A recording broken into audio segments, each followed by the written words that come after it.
السلام علیکم ورحمۃ اللہ وبرکاتہ۔ برادران اسلام، خواص سورہ حجرات۔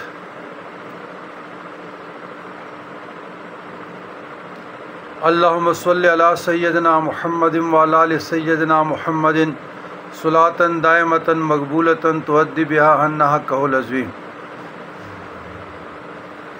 جو بھی ویڈیو سن رہا ہے تو اس کو چاہیے کہ سلام کا جواب لکھ کر دے دیں، یا جب السلام علیکم ورحمۃ اللہ وبرکاتہ پڑھا جاتا ہے تو اس کا جواب دے دیں، وعلیکم السلام ورحمۃ اللہ وبرکاتہ۔ اس طرح آپ ثواب سے اور نیکیوں کمانے سے کیوں محروم رہتے ہیں؟ تو سورہ حجرات واسطے دفع ہونے ہر بیماری کی لاعلاج امراض کے لیے اس سورت کو 10 مرتبہ پڑھے،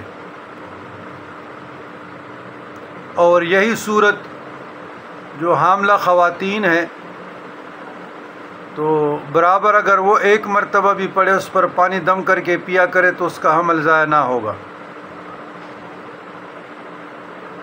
جن بچوں کو اٹرا ہوتی ہے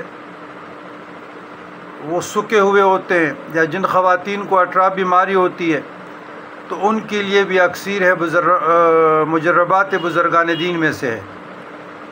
اور جو بچہ سکا ہے، پشتوں میں اس کو کہتے ہیں سورین، تو صحت و تندرستی کے لیے بھی بے شک 1 مرتبہ پڑھی جائے، اس کو روزانہ دم کرتے رہیں۔ جو بھی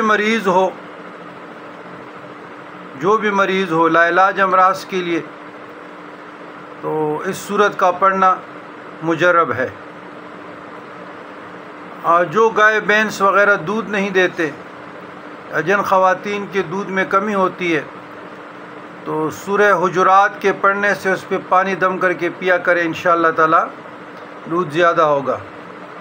تو صحت تندرستی کے لیے، اٹرا کے لیے اور دودھ زیادہ دینے کے لیے، ہر قسم لاعلاج بیماری کے لیے، اس میں نفسیاتی امراض زیادہ ہے، بے چینی، خوف، گھبراہٹ، خودکشی کے خیال آنا، غلط خیالات آنا، وسوسے آنا، وہم، شک، ان جیسے سارے، کینسر میں مبتلا ہو، ہیپاٹائٹس میں ہو، شوگر ہو، تو جسمانی روحانی تمام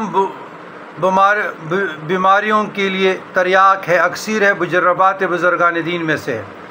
اللہم ربنا آتنا فی الدنیا حسنۃ وفی الآخرۃ حسنۃ وقنا عذاب النار۔